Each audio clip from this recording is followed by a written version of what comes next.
BBA, BCA, BCom Computers, 100% placement guarantee. I create Degree College, Kukatpalli, Hyderabad. నమస్తే రమగారు. నమస్తే జయ. రమగారు, చందమామ కథ ఒకటి చెప్పుకుందామండి. పూర్వట కోసల రాజ్యానికి ఒక చిన్న మూర్ఖత కలిగిన ఒక రాజుగారు ఉండేవారు. ఆయన ఏమిటో తాపట్టిన కుందేటికి మూడే కాళ్ళు అంటూ ఉండేవాడు. మధ్య మధ్యలో ఆయనకి డౌట్ వచ్చినప్పుడల్లా మంత్రులను అడిగి ఏదో క్లారిఫై చేసుకునేవాడు. ఆయనకి తగ్గట్టుగానే ఆయనకి ఇద్దరు మంత్రులు ఉన్నారు, రంజన మంత్రి, భంజన మంత్రి. రంజనుడు, భంజనుడు బాగున్నాయండి పేర్లు. రంజనుడు తెలివైనవాడు, మంచివాడు, జాగ్రత్తగా మాట్లాడేవాడు, సమయస్ఫూర్తి ఆచితూచి మాట్లాడటం ఉండేవి. భంజనుడు కాస్త కుస్తా అడ్డగోలు వాడే ఈ మన రాజుగారి లాగా. దాంతో ఆయనకి ఎక్కువగా భంజనుడి ఐడియాలు నచ్చేవి, తన ఐడియాలతో రిలేట్ అవ్వటం వల్ల. అదేలే, ఆయన తాలూకు ఈ మూర్ఖులకి ఈగో సాటిస్ఫాక్షన్ చాలా పెద్ద పాయింట్గా ఉంటుంది. వాళ్ళకి ఆ టైం నువ్వే కరెక్ట్ అంటూ ఉండాలి, ఆల్వేస్ యు ఆర్ కరెక్ట్. అయితే ఎంతసేపు భంజనుడి మాటలు విని అన్ని బ్యాడ్ ఐడియాస్ వేసి రాజ్యంలో మహాతలకాయ నొప్పులు తెప్పించేవాడు.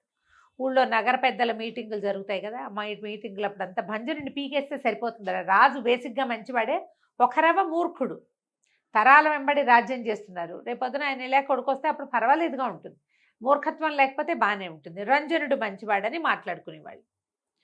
ఎట్లా తీసేయాలి అదేమిటో తెలిసేది కాదు. అయితే ఏమైందట, ఎప్పుడు ఈ మీటింగులు జరిగేటప్పుడు కొంతమంది కుర్రకారు రాజకీయాల పట్ల ఆసక్తిగా ఉంటారు. వాళ్ళల్లో కూర్చుని వినే వాళ్ళలో గవాక్షుడని ఒకడు భలే తెలివైన వాడు ఒక ఐడియా వేసి ఆ మర్నాటి నుంచి నాకు కల్లో రాజకుమార్తెతో పెళ్ళయింది అని అందరికీ చెప్పేవాడు. ఈ నగర పెద్దల్లో ఒకడు విని ఫలానా ఒకడికి రాజకుమార్తెతో పెళ్ళైనట్టు కలొచ్చిందిట సుమి అని ఎవరికో రాజభవనంలో చెప్పాడు. రాజకుమార్తెకి ఎవరితోటో పెళ్ళైంది అని అందరూ చెప్పుకున్నారు. అయ్యో, పెళ్ళవటమేమిటి, పెళ్ళింటూ ఉంటే అక్కడి నుంచి వాళ్ళు వీళ్ళు అంతా మాట్లాడుకున్నారు. చీర ఏమైంది తెలిసిన కథ ఏమిటి, ఎవడో చెప్పాడు.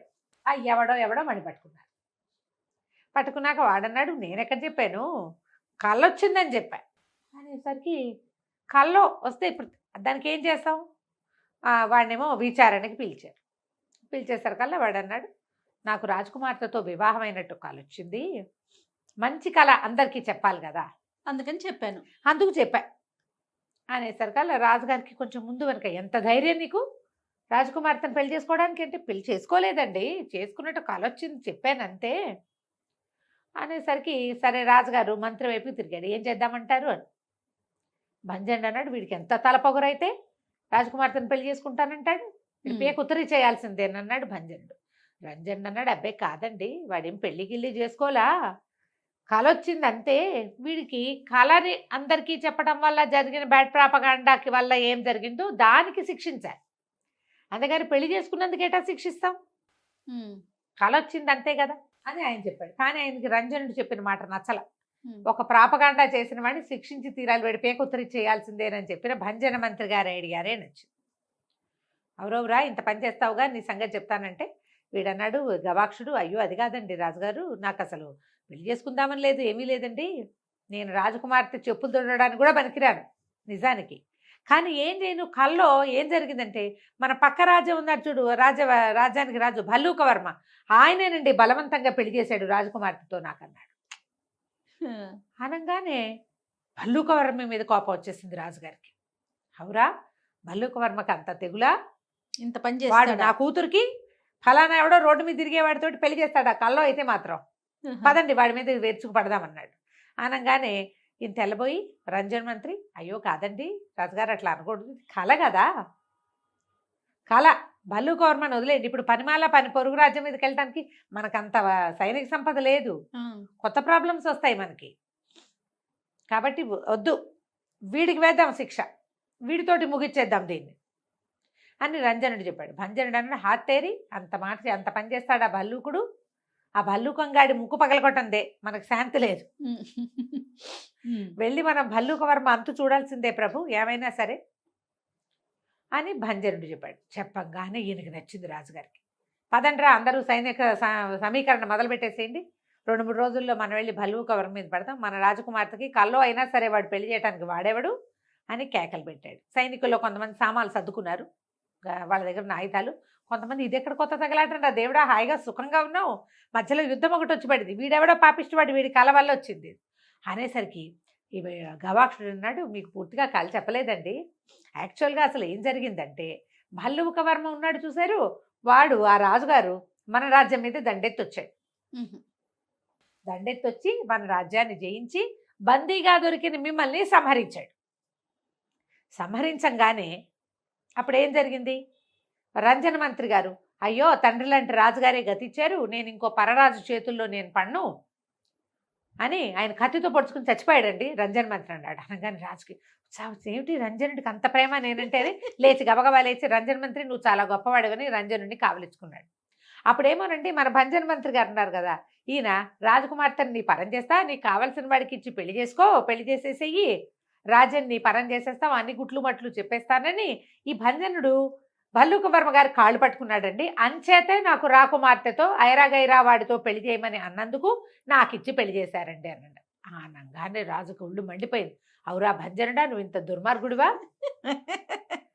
నువ్వు రాజ్యాన్ని వాడికి అప్పచెప్పటం నా కోసం నువ్వు చచ్చిపోలా.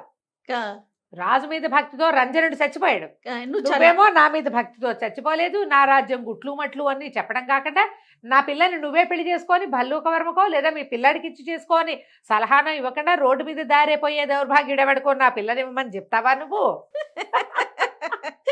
ఎవరెవరా బంధించండి భంజనుడిని అనగానే ఉనికిపోయాడు భంజన్. ఆయన వాడికి తెలుసు ఏ వెర్రి సలహా ఇచ్చినా ఇమీడియట్గా పాటిస్తాడు రాజుగారు. ఇప్పుడు చచ్చామే మనం. గడగడ వణికిపోతూ కాళ్ళు పట్టుకున్నాడు. ప్రభువు క్షమించండి, పొరపాటు జరిగిపోయింది, కల్లో అయినా కావచ్చు కాక. ఇంతకీ కాలు ఎవరిది? వాడెవడిదో అయినా కానీ నా వల్ల అంత పొరపాటు జరిగినందుకు దేశ బహిష్కారం విధిచ్చేసేయండి, రాజ్య బహిష్కారం విధించేయండి, నేను వెళ్ళిపోతాను, నన్ను మాత్రం సంపద్దు, జైల్లో పెట్టద్దు, కల్లో చేసినందుకు కానీ నన్ను పంపించేయండి అనగానే భంజనుడిని పంపించేయండి రా కట్టు బట్టలతో సహా అని, నువ్వు వెళ్ళిపో, వెనకాల మీ ఆవిడ పిల్లలు వస్తారని ముందు వీడిని తీసుకెళ్ళి దేశం బయట వదిలిపెట్టి వచ్చారు. చట్టుకుని ఇప్పుడు రంజనుడి కేసు చూశాడు రాజుగారు. ఏమిటండి ఇప్పుడు తక్షణ కర్తవ్యం అన్నాడు. ఏముందండి, దుర్మార్గుడైన భంజనుడిని ఎలాగో పంపేశారు, ఇప్పుడు ప్రాపగాండ అయింది, ఏదో జరిగిపోయింది. గవాక్షుడికి అమ్మాయికి పెళ్ళయిందని ఊరంతా తెలిసింది, కల్లో అయితే కావచ్చు కాక నిజంగానే పెళ్లి చేసి అబ్బాయిని అల్లుడిని చేసుకోండి. ఎందుకు? రంజనుడిని బతికిచ్చాడు, లేకపోతే దీని పని అయ్యేది కదా. కళ్ళజోడు ఎట్లా టర్న్ చేశాడు వాడు. రాజుగారు సరే అమ్మాయి గారికి గవాక్షుడితో వివాహాన్ని తెరపరిచాం, అందరూ వివాహ వేడికి హాజరవ్వండి అని చెప్పేసి అమ్మాయికి గవాక్షుడితో పెళ్లి చేశారు. కథకంచికి మనం ఇంటికి. భలే ఉంది రమ్మ గారు. వాడి కళ ఏంటి, రాకుమార్తెని వివాహం ఏంటి, వాడు ఏం చేయడానికి భంజనుడిని తీసేయడానికి వేసిన ఎత్తులో వాడి పెళ్లి కూడా అయిపోయింది చక్కగా. సూపర్, చాలా బాగుందండి. నమస్తే. నమస్తే జయ.